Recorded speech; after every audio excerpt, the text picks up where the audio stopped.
Cette cassette est un résumé de l'histoire du peuple élu, composé d'extraits d'une retraite prêchée par le père Molinier à des bénédictins en Afrique au cours de l'année 1974.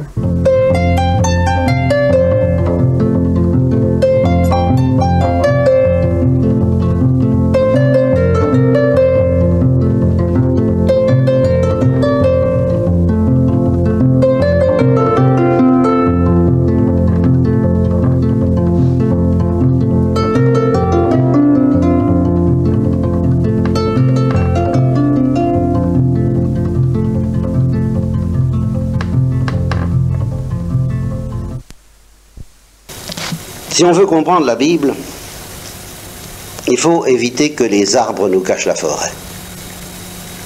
Parce que c'est vraiment... ça répète toujours un peu la même chose. C'est ça que je ne comprenais pas dans les psaumes. Ça répète toujours un peu la même chose. Et j'ai mis des années à comprendre pourquoi ça répète toujours la même chose. Ça répète toujours la même chose parce que c'est toujours la même chose.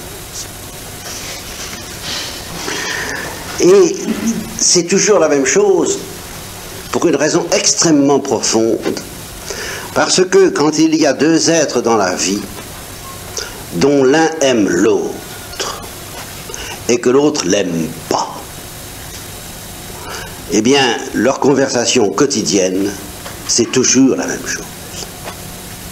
C'est « tu m'aimes pas, regarde ce que j'ai fait pour toi, tu t'en souviens pas, mais fais attention, ça va mal aller, ça va mal tourner si tu fais ce que je te dis, si tu fais confiance, si tu as confiance en moi, je te bénirai, je te protégerai de tes ennemis, je les exterminerai au besoin. Et tout ira bien. Et tu seras heureux. Si tu n'oublies pas mon alliance d'amour, cet amour que je t'ai proposé en t'appelant par ton nom, tu verras comme tu seras heureux, Israël. Ah, tu verras. Mais si tu oublies, Israël, hein? Alors tu verras aussi ce que tu verras. Et je vous parlais du Deutéronome. À mes yeux, dans l'Ancien Testament, c'est peut-être le livre le plus poignant de tout l'Ancien Testament. Je vais essayer de vous résumer le Deutéronome à ma sauce, hein, si vous permettez. Parce que ça résume tellement toute l'histoire du peuple d'Israël jusqu'à Jésus-Christ, que c'est tout de même très impressionnant. Voilà, le Deutéronome, ça se situe au moment où ils ont traversé la mer Rouge. Autrement dit, ils ont vu. Il y a des moments dans notre vie comme ça où on voit. En général, il n'y en a qu'un. Parce que Dieu, un jour ou l'autre, il nous montre de quoi il s'agit. Il nous montre comment il nous aime. Il nous montre quelle merveille il est prêt à faire pour nous. Comme dit la Vulgate, justement, « In manu potenti et brachio excelso », n'est-ce pas? Avec une main puissante et le bras déployé, il nous délivre, il nous libère, il nous arrache à toutes nos chaînes. Il nous fait traverser la mer Rouge. Il nous délivre de nos Égyptiens à nous. Nous avons tous des Égyptiens. Ça commence comme ça, l'histoire du peuple juif. Je ne parle pas de l'histoire d'Abraham, qui est de la préhistoire du peuple juif, qui est encore plus passionnante d'ailleurs. Moi, ça, je ne peux pas vous parler de tout à la fois. Hein. Alors, mais l'histoire du peuple juif proprement dit, ça commence quand Dieu dit à Moïse, « J'ai vu la détresse de mon peuple. » Voilà, ça commence là. J'ai vu la détresse de mon peuple. Et j'ajoute tout de suite, parce que j'y reviendrai, j'ai vu la détresse de mon peuple, et lui, il ne la voit pas. C'est Dieu qui voit notre détresse. Même quand nous souffrons et que nous sommes accablés, nous ne nous rendons pas compte que nous sommes bien plus en détresse encore que nous ne l'imaginons. Et nous ne sommes pas bouleversés comme Dieu lui-même par notre propre détresse.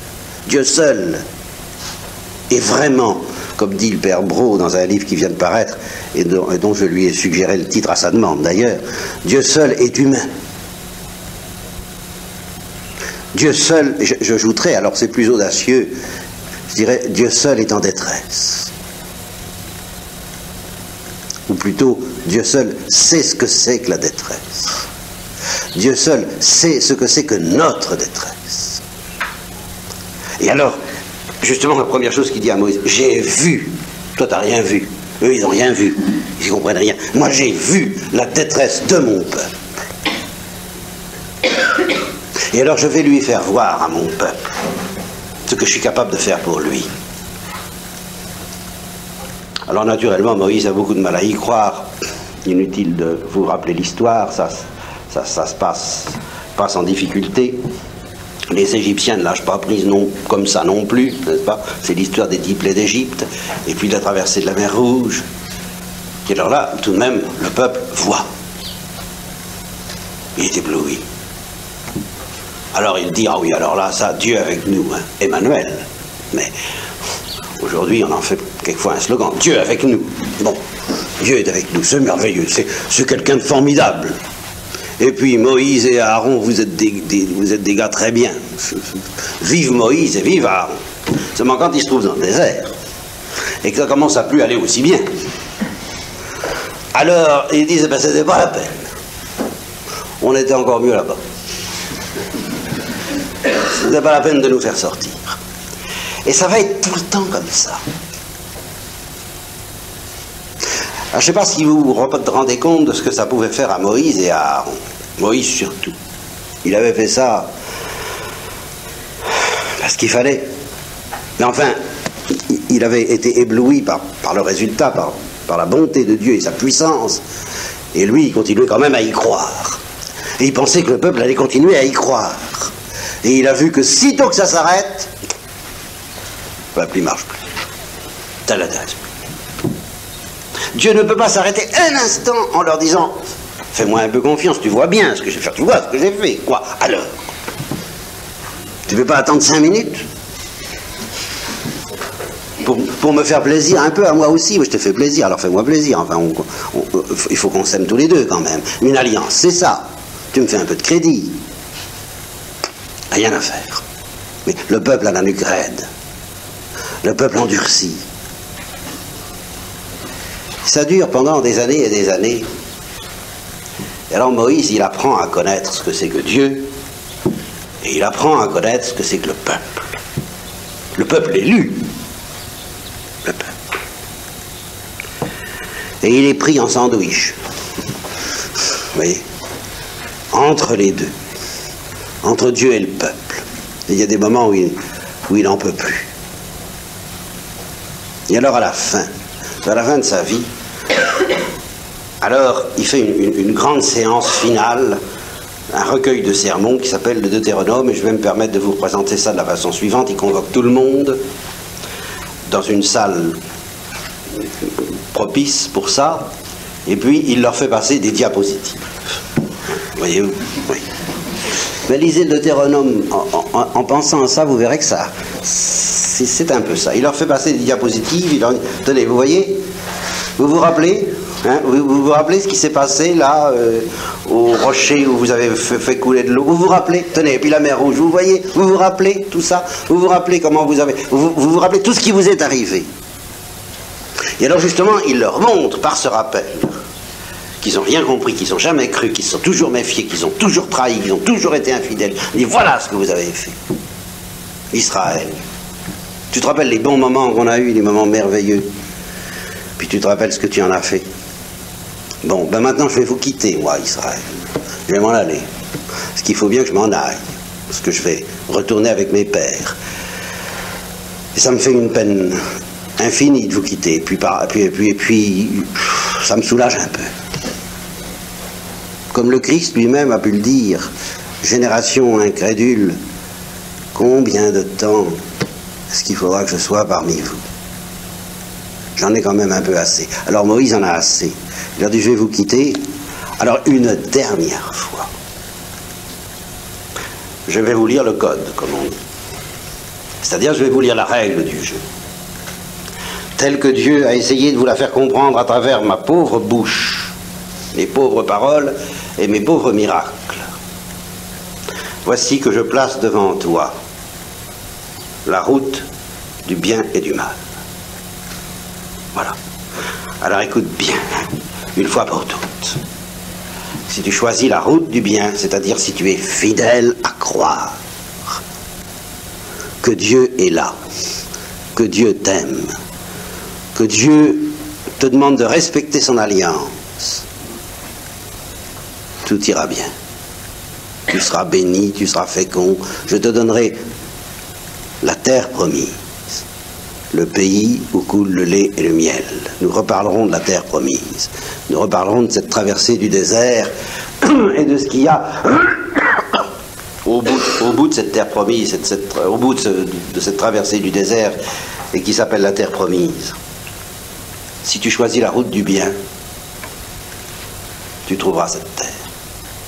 Et si tu choisis la route du mal, alors là, bon, comme je vous l'ai dit, ce sont les imprécations, les invectives, les menaces que vous trouverez tout le temps dans la Bible, tout le long de la Bible, dans la bouche des prophètes, c'est tout le temps, je vous dis, c'est toujours la même chose. J'ai cultivé une vigne, je l'ai entourée, j'ai mis un mur pour la protéger, j'attendais qu'elle me donne des raisins, et qu'est-ce qu'elle m'a donné? Rien, des verjus, des fruits secs. Vous voyez, tout le temps, c'est ça les prophètes. Mais c'est très simple, une fois qu'on a vu ça. Une immense scène de ménage. Oui, c'est une immense scène d'amour. D'un Dieu qui se plaint pas. Il leur dit pas vous allez être malheureux, il leur dit mais c'est moi qui suis malheureux. Alors moi qu'est-ce que vous faites de moi après tout ce que j'ai fait pour vous?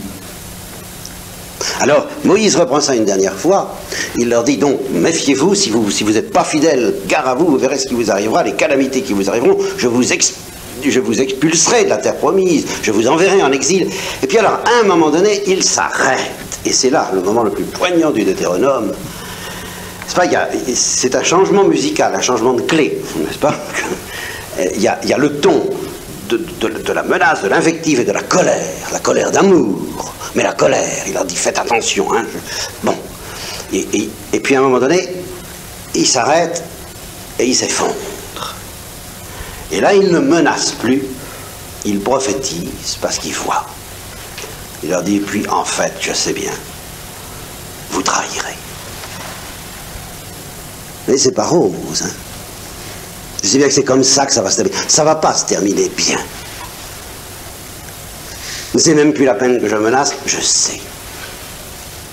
Ça va se terminer mal. Et cette terre promise, ben, vous n'allez pas y rester. Vous irez en exil. Et effectivement, la déportation de Babylone, et même avant la déportation de Babylone, le schisme de Salomon, et au fond même, avant le schisme de Salomon, les péchés de Salomon, les péchés du peuple juif, et ce péché sur lequel nous reviendrons de tête, toujours la même chose si nous avons le temps, ce péché tellement mystérieux et qui me donne le frisson, je vous avoue. C'est quand le peuple juif dit à Samuel, nous voulons un roi. C'est là que tout a commencé. C'est le commencement de la fin, ça. Et Dieu prévient, il le dit à Samuel, il donne leur un roi. Si, elle les refuse. Ça va. Hein. C'est pas toi qui rejette, c'est moi. Mais justement parce que c'est moi, donne-leur un roi. Puis préviens-les. C'est le commencement de la fin. Et à partir de ce moment-là, c'est le glas de la religion juive. C'est le glas de la religion juive telle qu'elle a eu lieu avant Jésus-Christ. C'est la fin de cette période des fiançailles, cette période de l'amour, cette période de l'exaltation. Et heureusement, cette mort lente, cette agonie de la religion juive est traversée en même temps, alors bien entendu, mais en même temps, grâce au petit reste d'Israël, alors de la promesse et de l'espérance de cette religion qui ne sera tout de même plus la religion juive, qui sera l'explosion, l'éclatement de la religion juive. Et en même temps son fruit le plus beau, ce qu'elle est destinée à donner au monde, c'est-à-dire la religion de Jésus-Christ.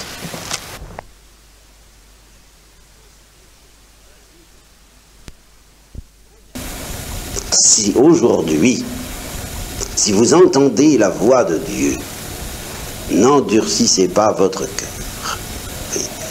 ayez un cœur tendre, malléable et vulnérable à la blessure de la parole de Dieu.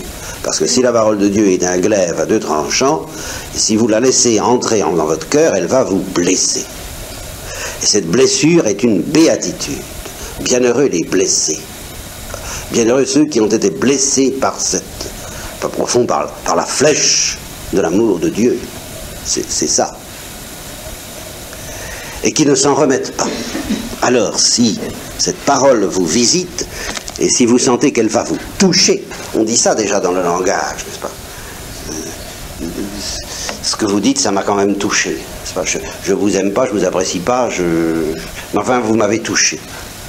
Eh bien voilà, Dieu nous ennuie, Dieu nous embête, je vous l'expliquerai, si j'ai le temps. Dieu n'a pas de goût, c'est ce que disaient les Hébreux. Hein? Les cailles rôties, ça va, mais la manne, vous savez ce que ça veut dire, hein? Manhu, qu'est-ce que c'est que ça? Mais qu'est-ce que c'est que ça? Vous voyez, c'est avec ce petit air d'un petit peu dégoûté d'une nourriture qu'on ne connaît pas, hein, ce qui m'arrive quelquefois quand on me présente quelque chose que je ne connais pas. Hein, il y a parmi vos fromages, il y en a un en particulier qui est... Vous savez, j'ai pas encore osé y goûter à ce truc-là. Et alors, j'avoue que j'ai la réaction, j'ai dit, qu'est-ce que c'est que ça, hein, vous voyez? Eh bien, quand la manne est tombée, les Hébreux ont eu exactement cette réaction. Qu'est-ce que c'est que ça? Et c'est devenu le nom Manu. C'est ça la manne, ça veut dire qu'est-ce que c'est que ça? Et la manne, c'est le pain descendu du ciel, c'est Dieu.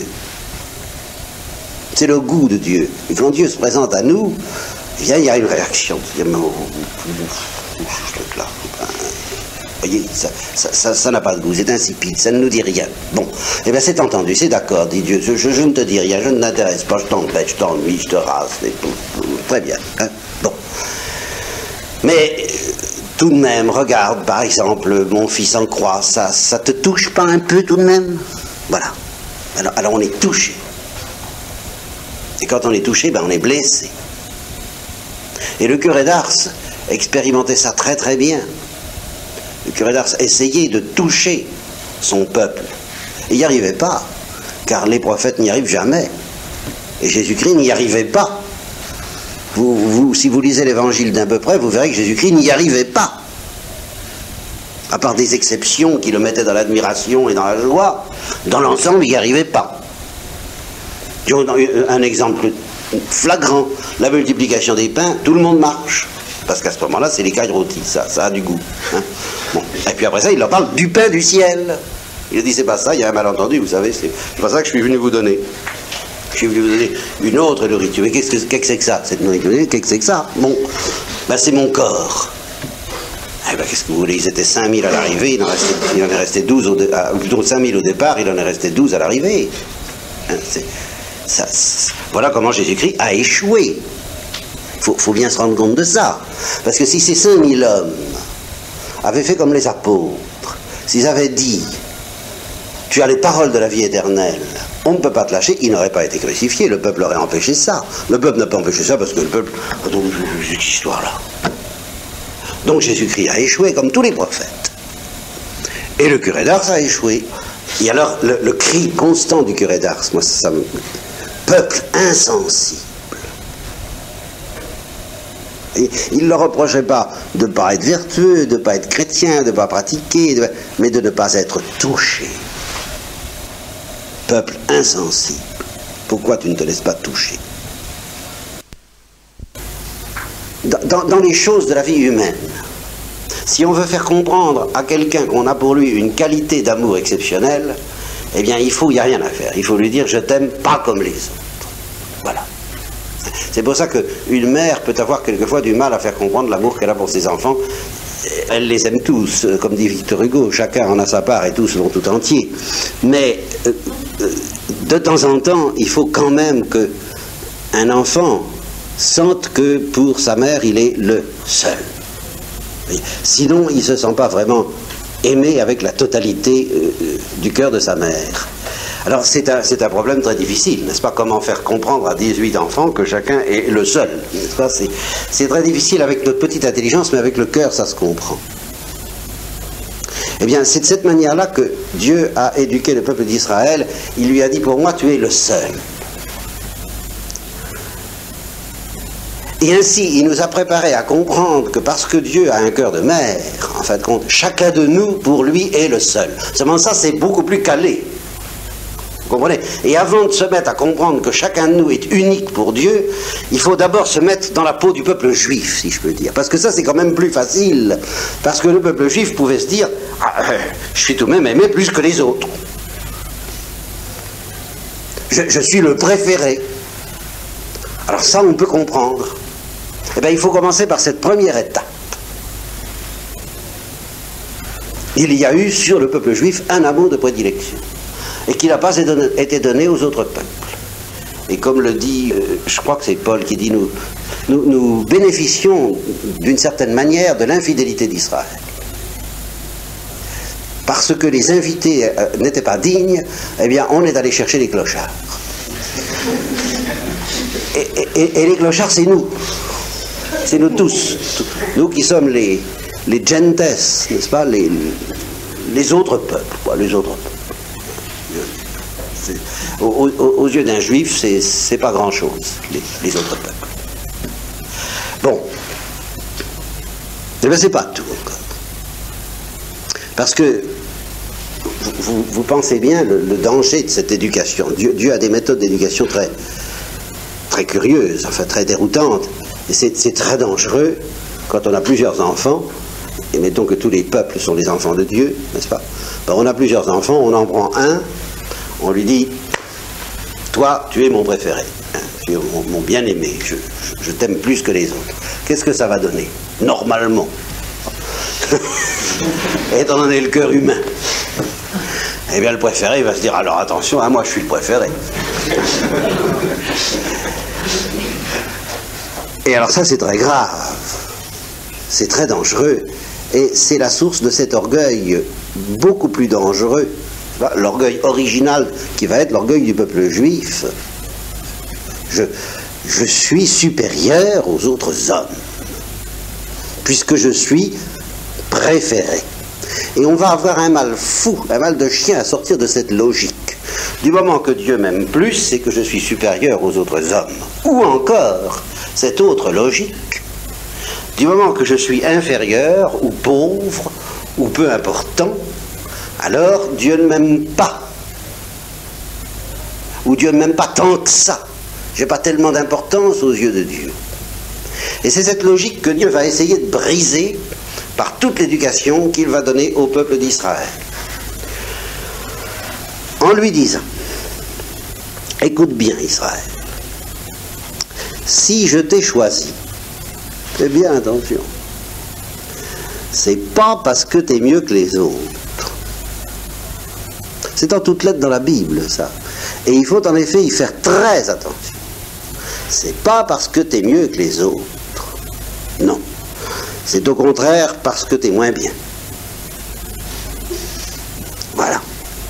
Et alors là, vous voyez, à la place de cet orgueil très spécial qui guette le peuple juif, Dieu va demander au peuple juif cette humilité très spéciale, et tout de même plus difficile que l'humilité ordinaire, parce que ça va consister à se reconnaître moins bien que les autres, à se reconnaître pauvre, nu, pouilleux, abandonné. Tu es le plus misérable de tous les peuples. Et en plus de ça, tu as la nuque raide.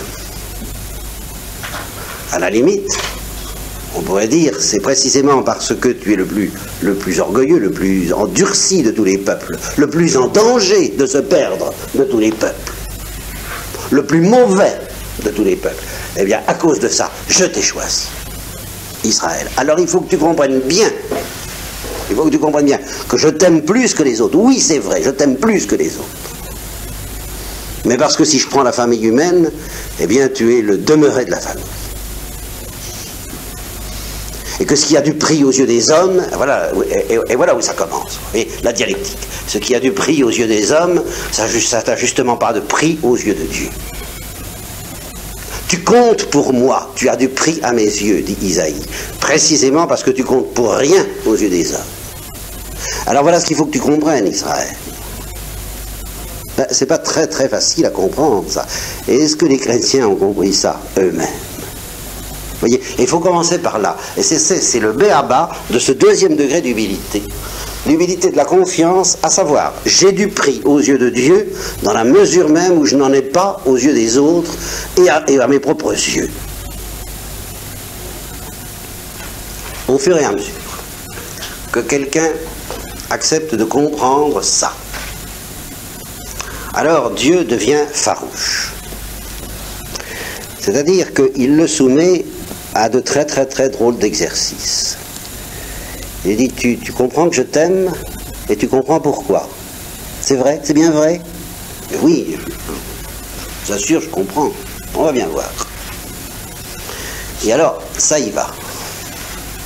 C'est-à-dire des situations invraisemblables où on est sauvé à -5. Histoire de voir. On va voir si tu as vraiment confiance en moi. Et ça commence tout de suite avec l'histoire d'Abraham et le sacrifice d'Isaac. Ça traîne pas. Je te promets, je t'aime, et je vais donner une postérité innombrable. Regarde les étoiles du ciel, dont je vous parlais l'autre jour. Compte-les si tu peux. Et tu sauras quelle sera ta postérité. Et alors, comme gage de cette promesse, il lui donne un fils. Isaac. Et alors, un jour, il lui dit, eh bien, ton fils, bien-aimé, Isaac, donne-le-moi, rends-le-moi, sacrifie-le-moi. Et alors, voyez ce qu'il y a d'ahurissant dans ce comportement de Dieu. C'est pas seulement, nous on voit surtout l'aspect humain. Non, c'est quand même cruel de sacrifier son fils, bien sûr. Bon. Mais il y a quelque chose de beaucoup plus profond, encore, et de beaucoup plus écrasant dans cette parole de Dieu, c'est que Dieu contredit Dieu. Je te donnerai un enfant, et puis voilà. Je le supprime. Je te demande, ou plutôt je te demande de le supprimer toi-même. Alors, Abraham aurait pu dire, votre promesse. Hein? Qu'est-ce que vous en faites de votre promesse, n'est-ce pas? Et alors c'est là où il faut apprendre justement. Si on veut avoir un dialogue d'amour avec Dieu, on ne discute pas avec Dieu. On lui fait confiance ou on ne lui fait pas confiance. C'est à prendre ou à laisser. Si Abraham avait eu le malheur d'élever la parole pour discuter, c'était fini.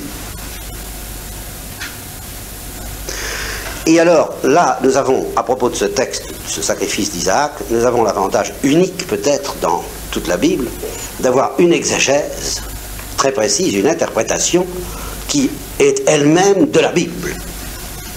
Parce que dans l'Épître aux Hébreux, ce texte est commenté. Et alors, l'Épître aux Hébreux écarte, là encore, la tentation que nous aurions d'interpréter le sacrifice d'Abraham comme un acte d'héroïsme ou de perfection. Tu me demandes mon fils, eh bien je te le donne.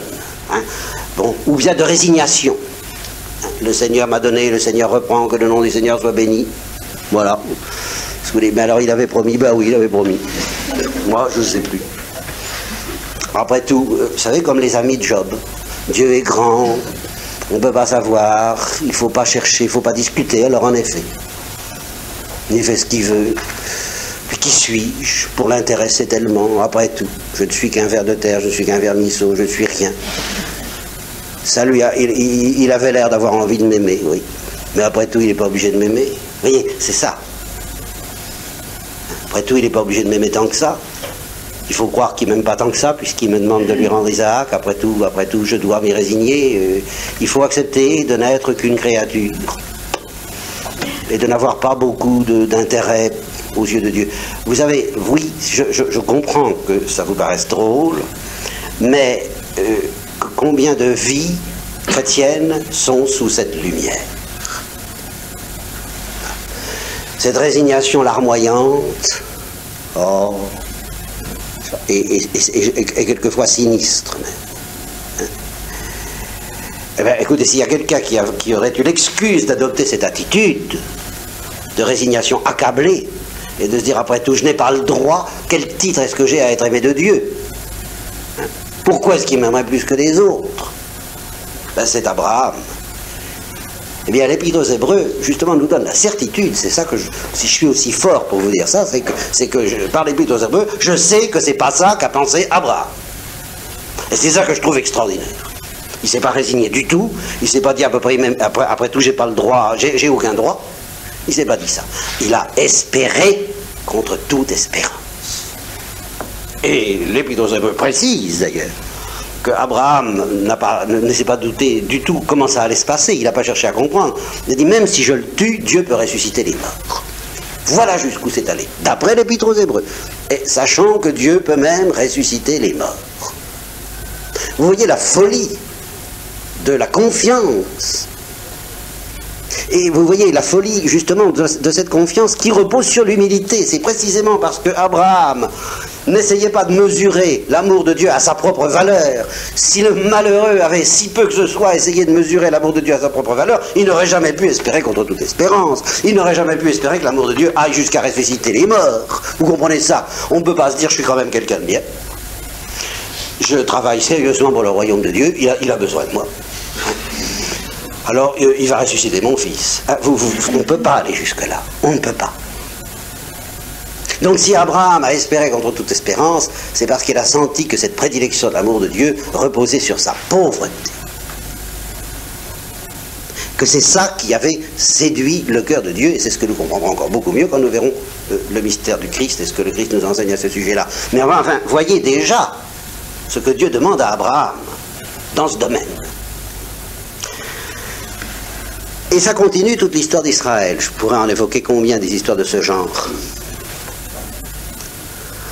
Alors évidemment, c'est une drôle d'affaire. Et c'est tellement une drôle d'affaire que, comme je vous l'ai déjà dit, elle s'est terminée mal. En ce sens que, si vous voulez, Israël et Dieu jouent à savoir lequel va céder le premier. Israël ne veut pas être pauvre et Dieu veut qu'Israël soit pauvre. Et le drame, c'est Dieu qui a cédé le premier. C'est ça le drame d'Israël. Israël, ce serait le plus grand danger que tu pourrais courir, justement. Je t'ai dit, tu n'es pas un peuple comme les autres. Alors tu trouves ça merveilleux au début. Tu trouves ça... je te dis, je t'aime, j'ai un amour de prédilection pour toi. Bon. Alors tu es très content, tu dis, oh, tout à fait d'accord, enchanté. Hein? Bon, et puis tu vas voir ce que ça veut dire dans le concret, de ne pas être comme les autres. Tu vas voir ce que ça veut dire. Ça veut dire justement de n'avoir aucun moyen pour te défendre comme en ont les autres. De ne pas pouvoir être de ceux qui ont de la surface, comme on dit, de la consistance, de l'existence. Car, comme le dit Paul, le dira Paul plus tard, Dieu choisit ce qui n'est rien pour confondre ce qui est. Eh bien, sa première démonstration de ça, c'est le choix d'Israël. Seulement, il faut qu'Israël consente à n'être rien. Alors, à chaque fois qu'Israël consent à n'être rien, Dieu fait triompher Israël sur tous ceux qui sont quelque chose. Mais un beau jour, Israël en a eu plein le dos de n'être rien. Il a dit, c'est très beau l'amour de Dieu, c'est très beau tout ça, mais ça donne des émotions de cœur.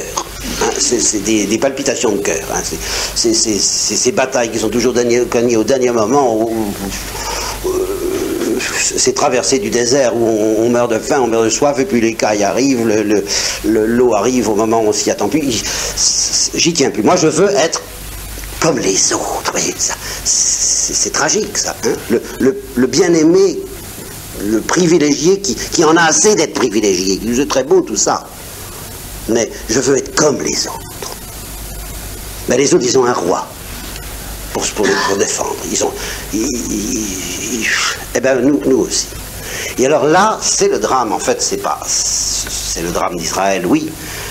Mais en fait, Dieu savait ce qu'il faisait et qui préparait les voies au Christ. Mais enfin, dans l'histoire du peuple saint, dans l'histoire sainte, c'est le moment absolument critique. C'est le moment où d'une certaine manière, Dieu abandonne son peuple.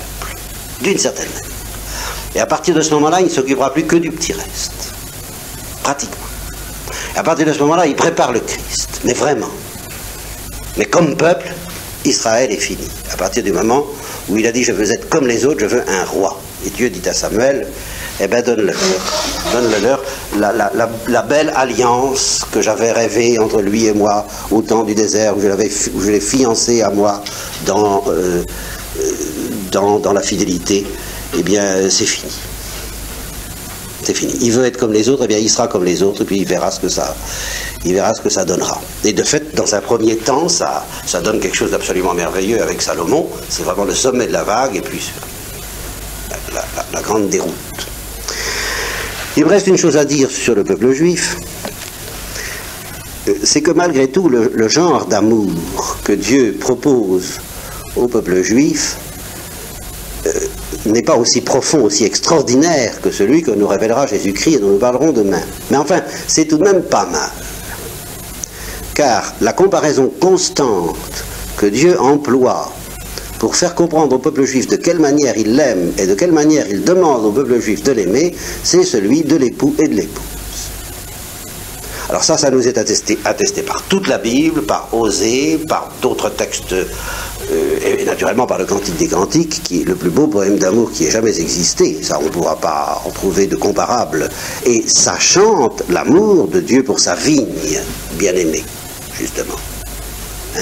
Donc, ça nous aide à comprendre que si Dieu a institué l'amour humain, s'il a créé, s'il a mis dans notre cœur l'amour humain, c'est d'abord pour faire comprendre, c'est la première étape, c'est la première intelligence qu'on peut avoir de l'amour de Dieu pour nous. C'est pas l'intelligence suprême, le Christ nous donnera une intelligence plus profonde encore. Mais la première intelligence que nous pouvons avoir de Dieu pour nous, c'est à travers ce miroir de l'amour nuptial que nous pouvons le pressentir. Et ça, il n'y a pas doute, Israël est élevé dans cette perspective, il est éduqué dans cette perspective. Je t'ai fiancé à moi. Et quand Dieu se met en colère contre Israël, c'est parce que, à ses yeux, Israël est adultère, du simple fait qu'il se détourne de la confiance et de la fidélité qu'il doit à son époux, qui est Dieu. Ça, c'est net. Voyez. Alors, le Christ ira plus loin encore. On peut se demander comment. Nous commencerons à voir ça à partir de demain. Mais enfin, c'est déjà pas mal. Et alors, ça nous oblige donc à ramasser tout ce que nous avons dit. Donc, dans cette formule, au fond, l'amour de Dieu pour Israël, c'est l'amour nuptial du tout pour le rien. Voilà. Tous les peuples de la terre, Dieu les aime. Ça, il n'est pas question de le nier auprès d'Israël. Mais il ne les aime pas comme ça. Vous voyez, c'est ça. Il ne les aime pas, je dirais, de cet amour dangereux, et passionné, et jaloux, que représente précisément l'amour nuptial. Vous voyez. Une amitié, c'est inoffensif. Un amour, c'est très beau, mais c'est fatigant. C'est très fatigant. Surtout qu'il y a des gens qui, justement, qui ont l'amour très passionné et qui sont vraiment très très fatigants, alors là. Hein. Eh bien, Dieu, il est très très fatigant pour Israël. Et alors Israël, justement, risque d'en avoir assez et de dire, écoutez, j'aimerais mieux être aimé plus raisonnablement. Enfin, vous voyez, donc, être aimé un peu moins. Et il y a de ça même dans les plaintes de Job, vous savez. Job, c'est admirable le livre de Job, il faudrait que vous le lisiez et le relisiez. Job se plaint à la fois de ne pas être assez aimé de Dieu et d'être trop aimé de Dieu. Il ne se plaint pas d'être trop aimé, mais il se plaint d'être trop surveillé. Ton œil est là qui regarde chacune de mes actions et qui les épluche. Espion des hommes. Job traite Dieu d'espion des hommes. Tu m'espionnes, parce qu'il sent bien que le regard de Dieu est constamment pesé sur lui. Et comme il ne peut pas comprendre encore à quel point c'est un regard d'amour et de douceur et de délicatesse et de timidité même de la part de Dieu, alors il n'apprécie pas, quoi. Il en souffre même énormément, il rugit et il supplie Dieu, laisse-moi mourir, laisse-moi tranquille, laisse-moi mourir tranquille, ne m'aime pas tant que ça. Voilà. Eh bien, vous voyez que c'est déjà pas mal de devenir juif. Hein? Au fond, qu'est-ce qu'un religieux? C'est quelqu'un à qui il arrive individuellement ce qu'il est arrivé au peuple juif, je t'aime plus que les autres. Qu'est-ce que le vœu de chasteté? Mais c'est tout simplement la réponse à la perception d'une jalousie de Dieu. C'est pas du tout un mépris à l'égard de l'amour humain, au contraire. Au contraire, on voudrait bien, on trouve que c'est magnifique l'amour humain. Mais on trouve que c'est tellement beau qu'on sent que justement un amour humain n'est vraiment beau que s'il est jaloux. Un amour qui n'est pas jaloux, c'est pas sérieux. Et quelqu'un qui prétendrait vous aimer sérieusement mais qui ne serait pas jaloux, oh non, tu m'aimes bien, n'est-ce pas? Mais tu m'aimes pas ce qui s'appelle aimer. Alors, la grâce de la vocation religieuse, c'est d'abord ça. C'est de percevoir une certaine jalousie de Dieu sur nous. C'est magnifique, mais c'est fatigant. Alors ça, je reconnais. Alors après ça, vous comprenez, aller se plaindre que justement c'est difficile, la chasteté, toutes ces choses-là, tout à fait d'accord. Mais enfin, c'est l'envers de la médaille. À partir du moment où nous savons que Dieu est infiniment miséricordieux, tout ce que nous demandons avant tout, parce que c'est ça la grave infidélité contre le vœu de chasteté, j'en parle comme ça en passant parce que j'y insisterai pas beaucoup, mais l'infidélité grave contre le vœu de chasteté, c'est de murmurer. C'est bien plus grave que les péchés eux-mêmes. Parce que c'est le péché d'Israël, nous en avons assez d'être aimés.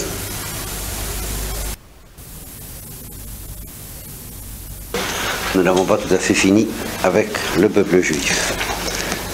Parce que le Christ étant l'incarnation, je dirais, d'un certain visage de Dieu, beaucoup plus mystérieux que tout ce qu'on peut soupçonner à travers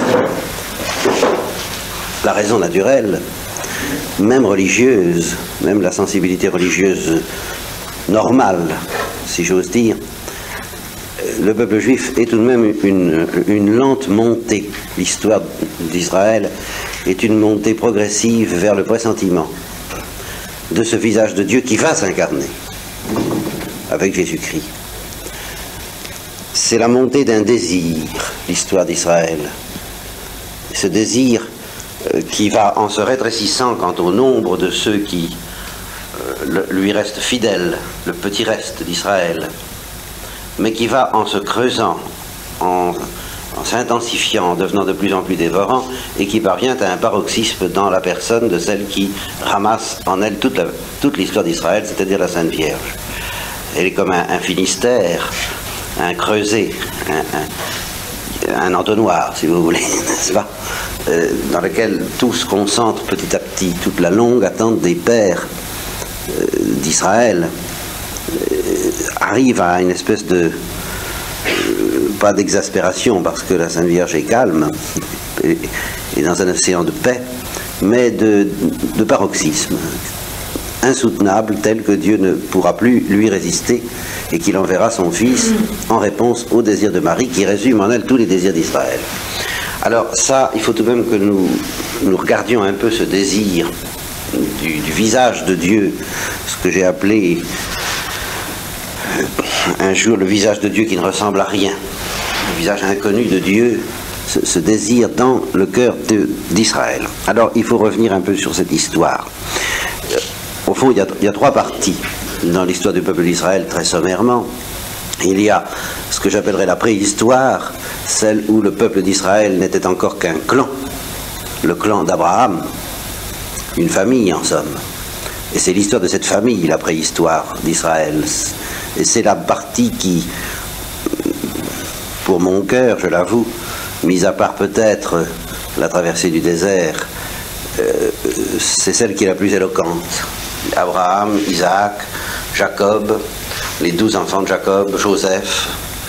Et alors à ce moment-là, se réalise la promesse faite à Abraham: je multiplierai ta descendance comme les étoiles du ciel et le sable de la mer. Le peuple d'Israël se met à pulluler en Égypte, mais dans des conditions qui n'étaient pas celles que Abraham aurait pu rêver, mais peut-être celles qu'il a pu soupçonner au cours d'un rêve mystérieux et douloureux qu'il fit peu après les premières promesses de Dieu, et où il y eut des larmes et du sang et une angoisse qui a oppressé le cœur d'Abraham, et qu'il n'a pas bien comprise. C'était le pressentiment des souffrances de son peuple en Égypte, au temps où il est devenu un peuple. Et la deuxième partie de cette histoire, alors c'est celle où le prophétisme qui caractérise toute la famille d'Abraham, sur lequel nous allons revenir un peu, Alors le prophétisme est tout entier et la seule guide de ce peuple. Moïse d'abord, le plus grand des prophètes, arrache ce peuple à la servitude égyptienne, lui fait traverser la mer Rouge, ce qui est magnifique, lui fait traverser le désert, ce qui est moins drôle, et il le mène aux portes de la terre promise, puis d'autres prophètes succèdent à Moïse.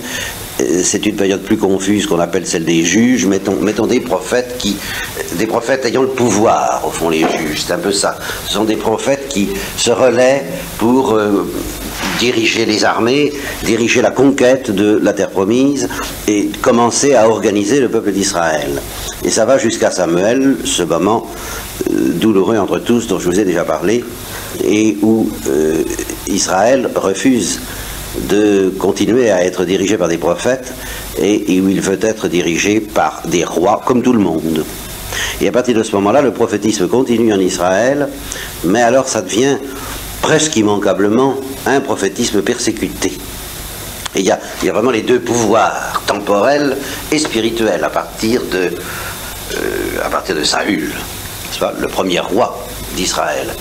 Le pouvoir temporel et puis les prophètes qui continuent à prophétiser et à la fois entretenir la flamme du désir des purs d'Israël et puis menacer les rois et tous les idolâtres de ce qui va leur arriver et de ce qui ne manque pas de leur arriver. Bon, eh bien reprenons un peu. Nous n'allons pas du tout, je ne vais pas rentrer dans le détail de ces trois parties d'histoire d'Israël, mais enfin, ce qui m'intéresse, c'est le pressentiment progressif de ce visage de Dieu qui va s'incarner au cours de ces trois étapes. Et alors là, tout de suite, je m'arrête sur Abraham. Ce que je trouve d'extraordinaire dans Abraham, c'est que tout ce qui vient, non seulement toute l'histoire du peuple juif, mais l'histoire de Jésus-Christ et l'histoire de l'Église, est présentée sous forme d'ouverture musicale dans Abraham. Et pourquoi? Eh bien parce que Abraham, je le définirais, celui qui a compris le cœur de Dieu. Et c'est pour ça qu'il a cru. Et c'est pour ça que cette foi a été tellement précieuse au cœur de Dieu, qu'elle a touché le cœur de Dieu. C'est en vertu de cette loi qu'on ne croit vraiment que les gens en qui on a confiance. Et on a confiance vraiment que dans les gens qu'on comprend. Si vous ne comprenez pas quelqu'un, vous allez vous méfier. Normal. Si vous le comprenez, vous lui faites facilement confiance. Or, quels sont les gens qu'on comprend? On comprend les gens à qui on ressemble. Voilà pourquoi c'est tellement précieux la foi aux yeux de Dieu, la foi vive, la foi spontanée, la foi irrésistible, c'est parce que on ne peut croire vraiment dans l'amour de Dieu pour nous que dans la mesure où on ressemble à l'amour de Dieu. On ne peut comprendre la miséricorde de Dieu que dans la mesure où on est soi-même un peu devenu miséricordieux. Et tant qu'on n'est pas miséricordieux, on ne comprend pas, et tant qu'on ne comprend pas, on ne croit pas. Et alors on ne peut pas offrir à Dieu cette foi, plus précieuse que l'or, cette foi, je dirais, facile, qui permet d'espérer contre toute espérance. Voilà, voyez-vous, pourquoi est-ce que Abraham n'a pas pu désespérer au moment où Dieu lui a demandé son fils? Eh bien, il aurait pu dire, comme Thérèse de l'Enfant Jésus, je sens que Dieu n'est pas comme ça. Il a l'air cruel, il a l'air impitoyable, mais moi, non, je ne peux pas y croire. Et c'est pour ça que je voudrais faire presque un petit discours qui s'appellerait Abraham et Thérèse de l'Enfant Jésus. Vous voyez, il y a des affinités extraordinaires entre eux. Et je suis sûr que quand Thérèse, précisément, en avait un peu assez des manuels de perfection qui lui cassaient la tête et qu'elle ouvrait la Bible, je comprends très bien qu'avec Abraham, elle devait être tout à fait à l'aise. Et c'est pour ça qu'il est difficile de parler d'Abraham parce qu'il a tellement anticipé sur tout ce qui viendrait par la suite. C'est vraiment le sein d'Abraham. Vous voyez, nous sommes tous issus du sein d'Abraham, y compris Jésus-Christ d'ailleurs, qui le dépasse, bien sûr. Mais si vous mettez de côté, pour la bonne bouche, dont nous reparlerons Jésus-Christ et la Sainte Vierge, eh bien, pour trouver quelqu'un d'aussi génial qu'Abraham, il faut aller chercher du côté de Thérèse de l'Enfant Jésus. La confiance folle, la confiance aveugle, la confiance qui ne refuse. Et alors, je ne peux pas m'empêcher d'évoquer le dialogue extraordinaire entre Dieu et Abraham à propos de Sodome et Gomorrhe. Parce que là, on trouve pour la première fois quelque chose qu'on retrouvera aussi avec Moïse, et que il y a un visage de Dieu qui se présente à nous officiellement, qui est le plus apparent, qui est vrai d'ailleurs, c'est pas un visage faux, mais enfin c'est le plus apparent, c'est le plus facile à repérer, et c'est le visage de la justice et de la colère de Dieu. Il en a assez de Sodome et Gomorrhe, et il dit ça ne peut pas durer. Ça ne peut pas durer, et je vais les exterminer. Et c'est tellement vrai, ce visage-là, que de fait, il va les exterminer. Il les extermine bel et bien, dans la Bible. Bon, donc ce visage est vrai. Mais ce n'est pas le plus profond, il y en a un autre. Et alors, c'est là où justement, Abraham comprend tellement le cœur de Dieu, que Dieu demande à Abraham, dans ce dialogue, de figurer, lui, l'autre visage de Dieu. Celui qui a pitié. Et Dieu n'apparaît pas comme ayant pitié, sauf si ce n'est sous la pression d'Abraham. Comme si Abraham était plus miséricordieux que Dieu. Alors que, évidemment, c'est le Saint-Esprit qui est là au fond du cœur d'Abraham et qui lui fait sentir qu'il peut y aller, il faut y aller. Dieu n'attend que ça. C'est déjà un peu le combat de Jacob. Vous voyez, Alors, je ne peux pas m'empêcher d'évoquer ce dialogue parce que je trouve ça extraordinaire, parce qu'Abraham commence par se passer sur le plan de la justice, apparemment. Il lui dit, d'abord, il lui dit, Dieu se dit, je peux pas exterminer Sodome sans, faut que je lui en parle. Faut que je lui en cause avant. Parce que je peux pas lui faire ça. Vous voyez, il me comprend, lui. C'est toujours pareil. Il me comprend, lui. J'ai tout de même quelqu'un qui parlait. Oh, dans cette création que je me repens d'avoir créé les hommes, mais tout de même il y en a un. Alors je peux pas, c'est tout de même très grave ce que je vais faire là, faut que je fasse attention. Hein. Je vais lui en parler. Je vais lui dire. Il faut que je le mette dans la confidence. Alors il prend Abraham à part et lui dit, eh ben, tu Sodome et Gomorrhe, t'es au courant? Il dit oui, évidemment. Eh bien, il faut en finir. Hein, allez, on va en finir avec eux. Et alors Abraham, premier temps, parce qu'il est pauvre créature, lui, vous savez, il n'a pas du tout conscience d'être au niveau de Dieu. Alors, il dit, écoute, Seigneur, attention, s'il y a 50 justes là-dedans, ce serait pas juste, vous voyez, au nom de la justice, ce serait pas juste, attention, de liquider les 50 avec le reste, ça peut pas aller, ça, hein, c'est pas digne de toi, c'est pas digne de toi, hein, non. Alors il faut tout de même regarder à deux fois. Il y a peut-être 50 justes là-dedans. Alors Dieu dit, bon, ben d'accord, s'il y a 50 justes, j'y touche pas.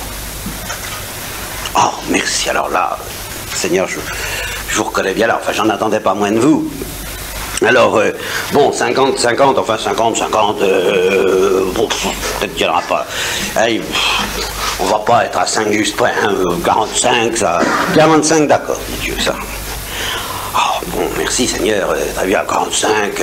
Oh, excusez-moi si j'insiste, mais peut-être qu'il y en aura 40. Hein, Dieu lui dit, bon, 40, soit.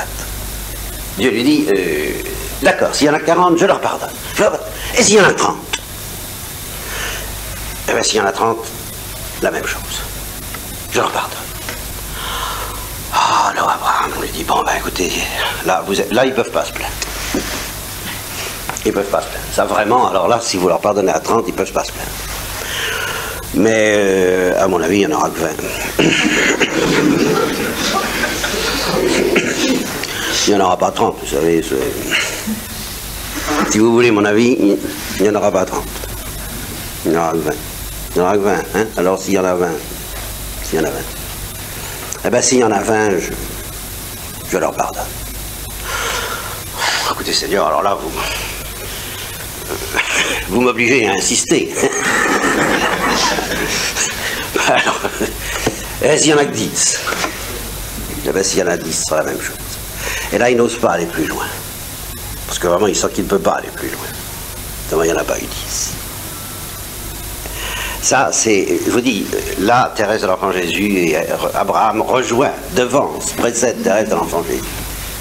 Mais ce qu'il faut bien comprendre, c'est que il ne faut pas céder à la tentation que beaucoup de modernes ont, comme je pense à quelqu'un comme Camus en France, de penser que l'homme peut être meilleur que Dieu. Et bien, ce dialogue pourrait donner cette tentation. Abraham est celui qui a pitié des hommes, et puis Dieu, lui, c'est le juge juste. Mais non, c'est le Saint-Esprit qui inspire ça à Abraham. Voilà, eh bien, passons sur Abraham, à regret, hein, j'aimerais tellement m'attarder autour de lui, et restons quand même dans cette période des patriarches. Arrivons à Jacob, celui qui est devenu Israël, qui a donné son nom à Israël. Au cours du combat de Jacob, je crois que c'est la première fois qu'on voit cette expression dans la Bible où Jacob dit « J'ai vu Dieu et je ne suis pas mort ». Et cette intuition qu'on ne peut pas voir Dieu sans mourir, il me semble que c'est la première fois que ça se présente. Et ça, c'est très important parce que c'est là que je vois aussi pour la première fois le pressentiment de quelque chose d'autre que les promesses temporelles que Dieu a faites à Abraham. Apparemment, il lui a fait que des promesses temporelles. Il lui a dit, tu seras fécond et tu auras la terre promise. Et la terre promise, ben, c'est Canaan. Bon. Seulement, en fait, dès Abraham, et ce sera toujours vrai jusqu'à l'entrée dans la terre promise, au moins jusque-là, eh bien, le cœur d'Israël, le cœur du peuple, est soulevé au-delà de la terre promise de Canaan, celle qui va vers le pressentiment et le désir d'autre chose. Voilà, qui sera en fait la vraie terre promise, et qui est la chose la plus difficile à dire, parce que c'est le ciel. Et parler de Jésus-Christ, parler du ciel, parler de la miséricorde, ça va être un peu la même chose. Parler du visage de Dieu qui ne ressemble à rien, ça va être un peu la même chose. Et alors, déjà, je suis obligé de prévenir, justement, nul ne vient à moi si le Père ne l'attire. Il faut que ça soit donné, il faut avoir faim, il faut avoir soif. Et ça, je ne peux pas remplacer le Saint-Esprit dans votre cœur pour comprendre ces choses-là et pour vibrer à l'unisson avec l'Église envers Jésus-Christ. Nous verrons cette fascination, cette puissance de séduction extraordinaire qu'a exercé le Christ sur les apôtres et sur d'autres, sur la Samaritaine, sur tant d'autres. Mais il faut que vous sachiez dès maintenant que ce qui attire dans Jésus-Christ, c'est à la fois le fait que c'est un homme bien tangible, mais le fait que c'est le ciel. C'est-à-dire ce que les Juifs ont appris, qu'on ne pouvait pas voir ça sans mourir. Ils ont appris à avoir peur du ciel. Et à en avoir peur et en même temps à sentir, j'anticipe sur le temps de Moïse, à sentir la présence du ciel auprès d'eux. C'est ça la gloire de Dieu qui est là, sous forme d'une colonne de nuée pendant le jour et d'une colonne de feu pendant la nuit. Alors ça les attire et en même temps ils ont peur. Voyez, ça c'est au-delà des promesses temporelles, au-delà des succès guerriers que Dieu promet à Israël, au-delà même de l'alliance nuptiale dont je vous ai parlé, cette amitié de fiançailles dont nous avons parlé hier soir. Eh bien, Israël sent bien que ça c'est encore plus grave et plus mystérieux et plus attirant, cette chose-là. Cette chose-là dont Moïse dira à propos du buisson ardent, justement, qu'est-ce que c'est que cette chose que je vois là? Je vais en faire le tour et je vais voir ce que c'est, ce buisson qui brûle sans se consumer. Mais enfin, il faut que j'aille voir, mais qu'est-ce que c'est que cette chose-là? Vous voyez, c'est au-delà de la terre promise et c'est cependant déjà le pressentiment que c'est la vraie terre promise et Dieu lui dit, n'approche pas ou déchausse-toi. N'approche pas avec des gros sabots de cette chose-là, qui est trop précieuse pour toi, voyez. Eh bien, le songe de Jacob, c'est déjà ça. Il voit les cieux ouverts, et il voit que il y a une communication ininterrompue. Ça monte et ça descend, comme un escaladeur dans les grands magasins, vous savez. Hein, des escaliers roulants qui montent et qui descendent. Et bien, il y a une espèce d'escalier roulant entre, il voit ça en songe, des anges qui montent et qui descendent, et ça se termine tout là-haut, dans ce lieu qu'on ne peut pas voir sans mourir, et puis ça descend jusqu'à la terre, et ça touche la terre. Et alors quand Jacob se réveille, il a peur du caillou sur lequel il est assis. il a reposé la tête. Et je croyais que c'était banal, je croyais que c'était quelque chose d'humain de ce monde, et puis non, c'est redoutable, c'est la maison de Dieu. Voilà que là, dans ces hauts lieux d'Israël, une fois pour toutes, Israël saura qu'il y a des lieux où on est en contact avec le ciel. Et ce sont des lieux redoutables. Et il y aura en permanence la demeure, l'Arche d'Alliance. Et les Juifs apprendront qu'il ne faut pas s'approcher sans être allé vite. Sinon, on est électrocuté. Il y a de la haute tension. C'est ça. Et c'est sous cette forme-là qu'ils percevront la présence de Dieu, la présence de la gloire de Dieu. Et à la fois, ils auront peur, et plus ou moins obscurément, ce ne sera pas clair dans leur esprit. Ça se passe dans les intuitions, justement, de leur cœur. Ils sentiront qu'il y a une affinité entre la terre promise et puis ça. Je ne trouve pas d'autre mot, d'ailleurs, pour l'exprimer que ça. Et alors, bon, je viens de vous parler de l'échelle de Jacob, je viens de vous parler du buisson ardent. Alors, il y a dans l'histoire de Moïse, évidemment, un moment privilégié à ce point de vue-là, c'est l'entrevue du Sinaï. 2 jours, 40 jours et 40 nuits, et puis il y a des éclairs, il y a du tonnerre, le peuple est en bas, et il a la frousse. Il sent qu'il se passe quelque chose. Moïse entre, lui, vraiment dans le Saint des Saints. C'est bien au-delà, c'est bien plus que la terre promise. Il entre en contact avec Dieu et il lui parle d'homme à homme, comme il est dit dans la Bible. Les autres prophètes, Dieu leur adresse la parole, mais Moïse, il lui parle face à face, comme un homme parle à un homme. Et alors, bon, leurs entretiens ont été plus ou moins sténographiés.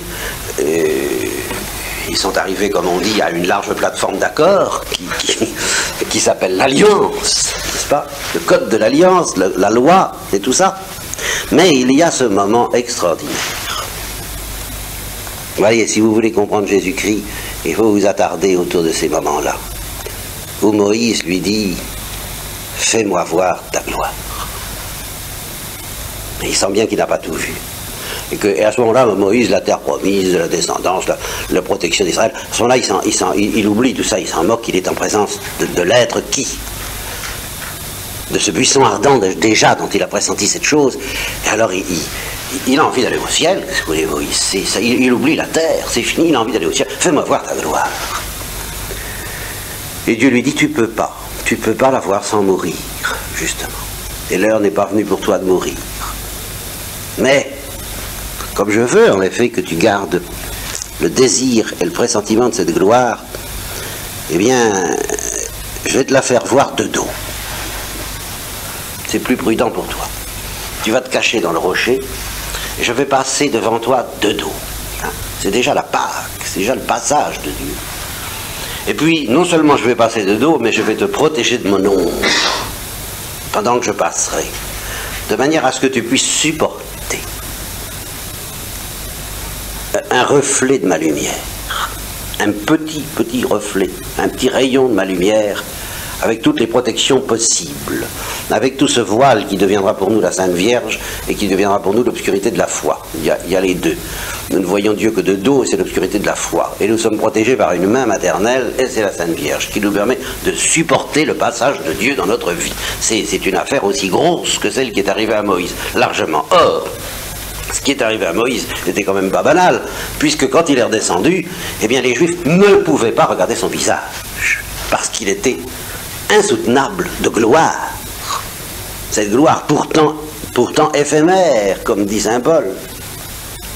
Il dit, c'était déjà pas mal, puisqu'il a fallu qu'il mette un voile pour que les Juifs lui disent, non, nous ne pouvons pas supporter ça. Alors, après ça, il y a donc cette traversée du désert sur laquelle je n'ai pas le temps de m'attarder autant que je voudrais. Il y a l'épisode de Samuel. Je voudrais bien vous parler de Saül, de David et de Salomon.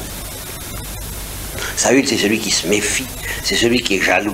C'est vraiment le roi selon le cœur du peuple.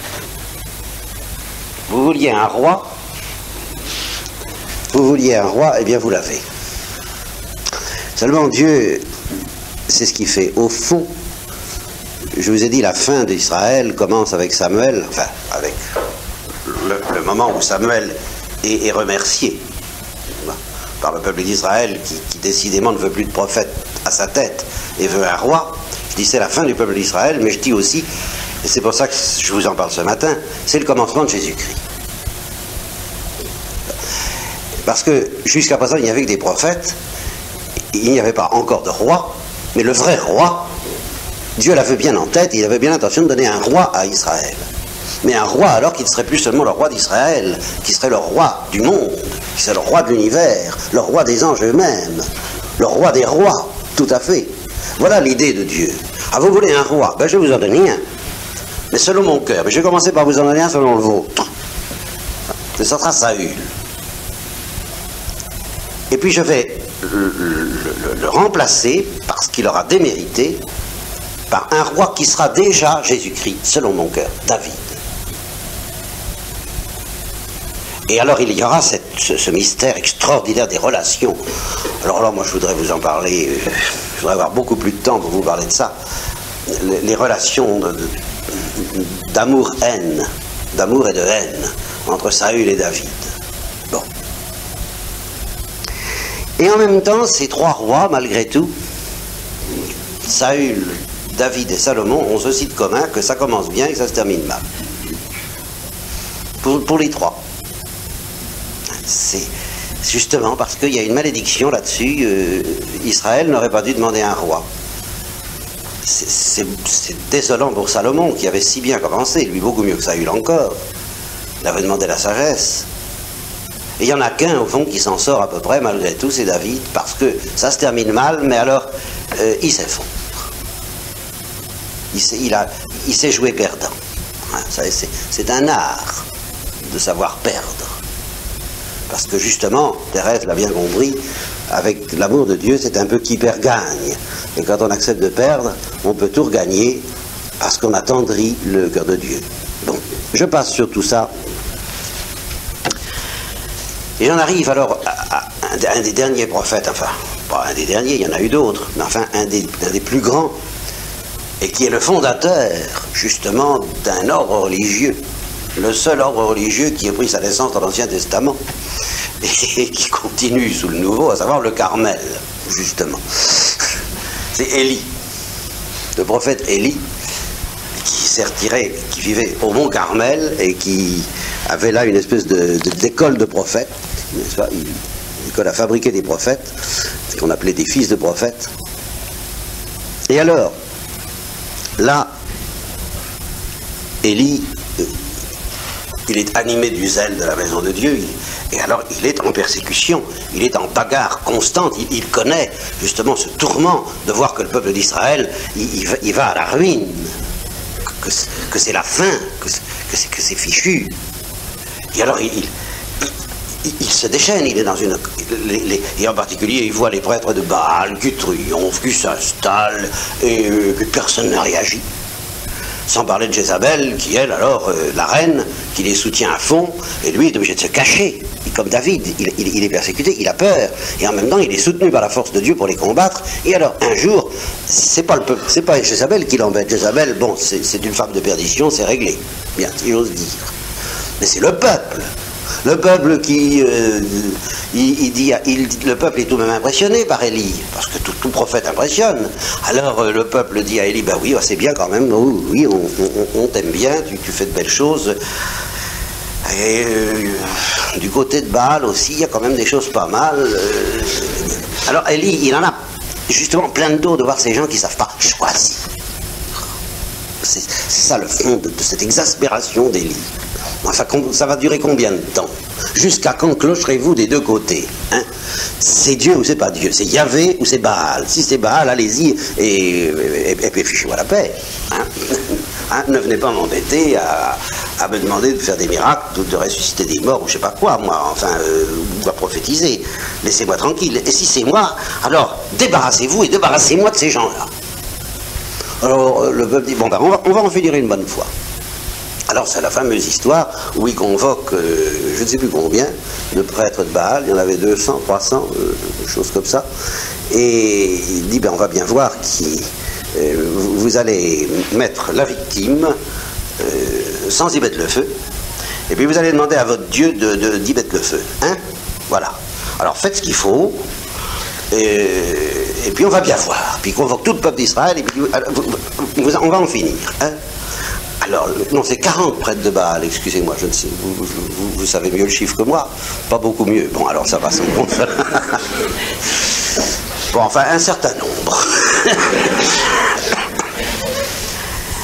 Et alors, les prêtres de Baal, depuis le lever du jour jusqu'à midi, tournent, dansent, tailladent, enfin font tout ce qu'il faut, ça n'a pas l'air de bouger. Alors Élie se moque d'eux, il dit, mais allez-y plus fort, c'est un dieu, il doit dormir, criez plus fort pour le réveiller un peu, enfin allons, faites quelque chose, enfin, secouez-vous, mais ça vient pas.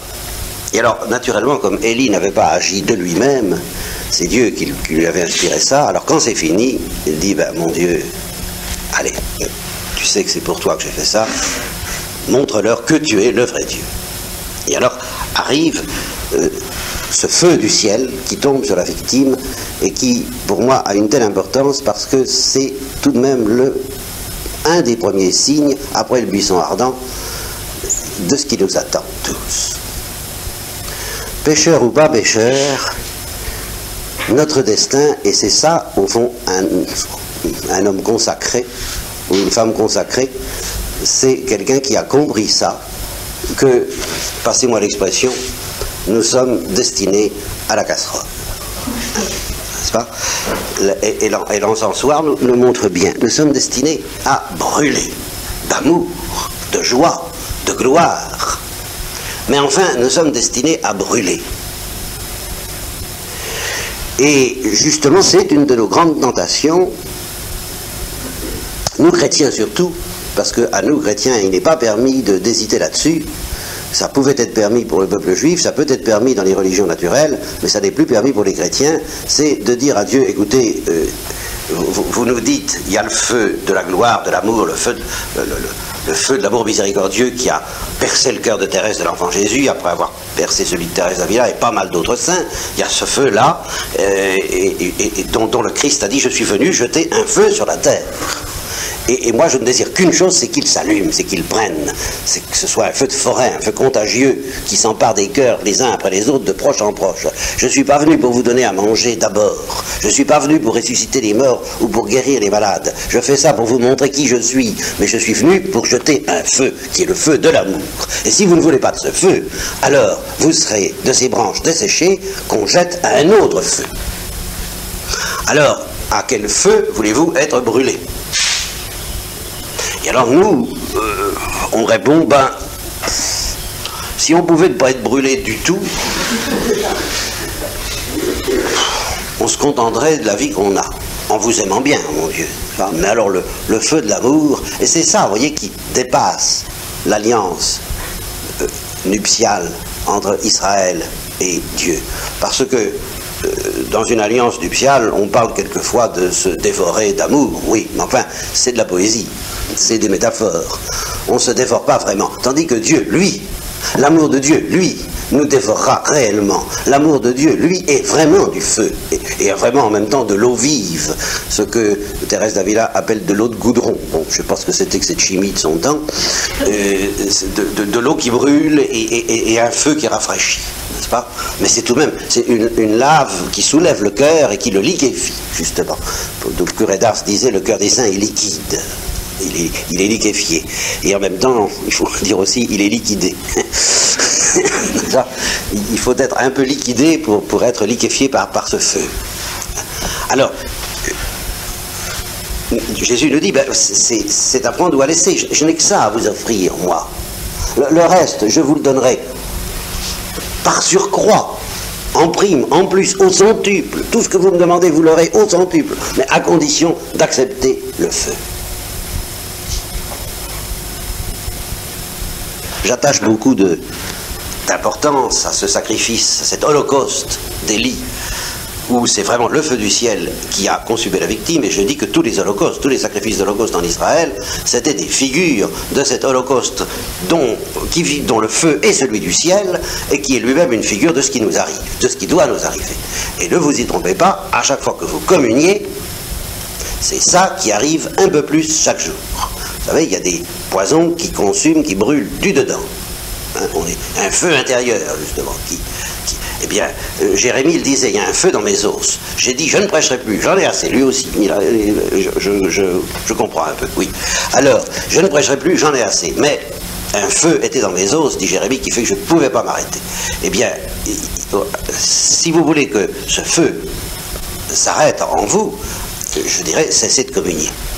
Parce que ça, c'est pas la peine d'espérer ne pas être consumé du dedans, à moins de mettre des obstacles. Alors dans ce cas, à quoi bon communier, si c'est pour y mettre des obstacles?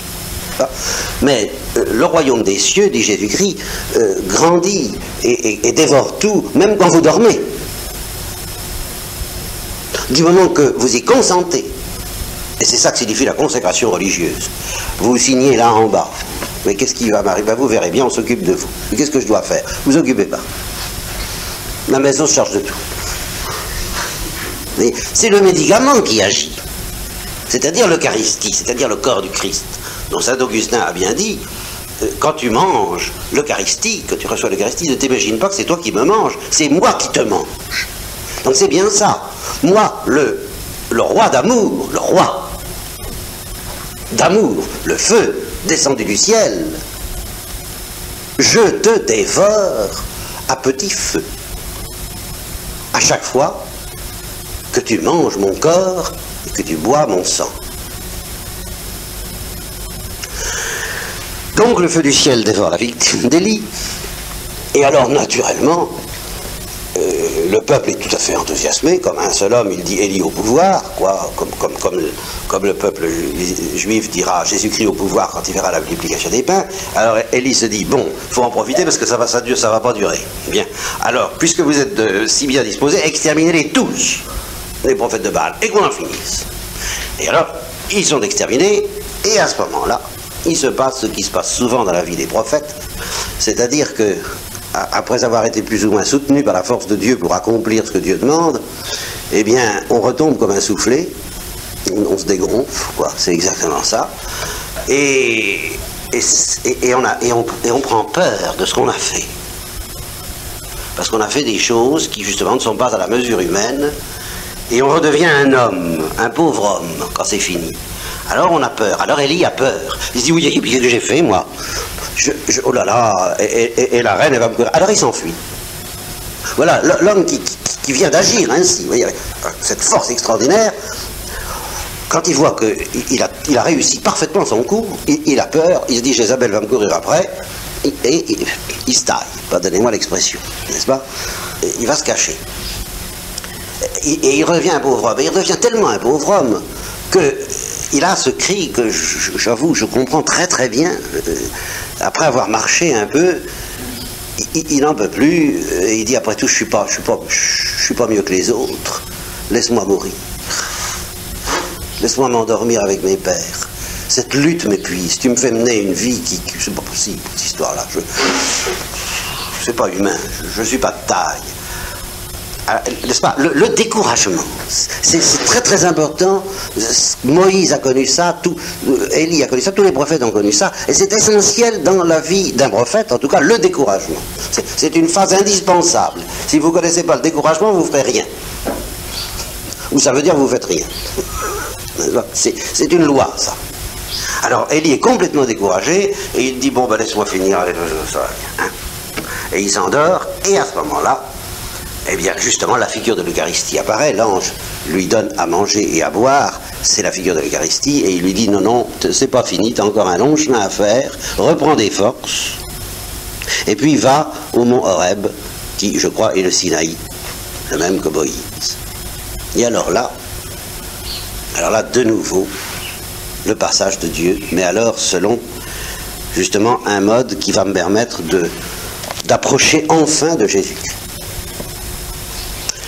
C'est que là, on apprend que le tonnerre du Sinaï, le feu qui a dévoré la victime d'Élie, tout ça, c'est pas encore ce qu'il y a de plus mystérieux et de plus redoutable en Dieu, ce dont les Juifs pressentaient que c'était la face inconnue de Dieu, le visage inconnu de Dieu que nul ne peut voir sans mourir. Eh bien, Élie se cache dans la montagne et il sait que Dieu va passer. Et alors ça commence par un vent violent. Mais Dieu n'était pas dans le vent. Vous savez, ça ne s'invente pas un texte pareil. Ça veut dire que justement, quand il y a des événements spectaculaires, comme tous ceux que Élie avait produits, et même que Moïse avait produits, ça venait de Dieu si on veut, mais Dieu n'était pas au plus intime, c'est pas le vrai visage de Dieu, c'est pas le plus profond visage de Dieu, tout ça. Alors c'est le vent violent, c'est le tremblement de terre, c'est le feu dévorant, et je vous ai parlé d'un feu dévorant, mais en parlant d'un feu dévorant, je parle de Dieu encore de manière très grossière, comme le Christ lui-même, parce qu'il ne peut pas faire autrement, il a que des mots humains. Alors justement, pour aider à pressentir qu'au-delà des mots humains, il y a quelque chose qui n'a pas de nom dans aucune langue, et qui est beaucoup plus redoutable que le feu, c'est ça qu'il faut comprendre, c'est qu'il y a quelque chose qui est plus redoutable que le feu, que le vent, que le tremblement de terre, et la Bible ne trouve rien d'autre pour le qualifier qu'un murmure doux et léger. Un je ne sais quoi qu'on a beaucoup de mal à entendre. Hier soir on nous parlait du silence, c'est justement ça. Au fond, au-delà de tout, il y a quelque chose de plus redoutable que tout le bruit que font les hommes et que font les démons. Le silence, la brise insaisissable, la musique, mais la musique qu'on a du mal à entendre. C'est à ce moment-là que c'est le plus beau en général, la musique, c'est quand on a du mal à l'entendre. Alors cette musique-là, alors dès qu'Élie, le texte est saisissant parce que Dieu n'était pas dans le vent, Dieu n'était pas dans le feu, Dieu n'était pas dans le tremblement de terre, et après ça vint un murmure doux et léger, une brise insaisissable, et dès que Élie l'entendit, il se voile dans son manteau. Et alors là, il tremble de peur et de joie à la fois.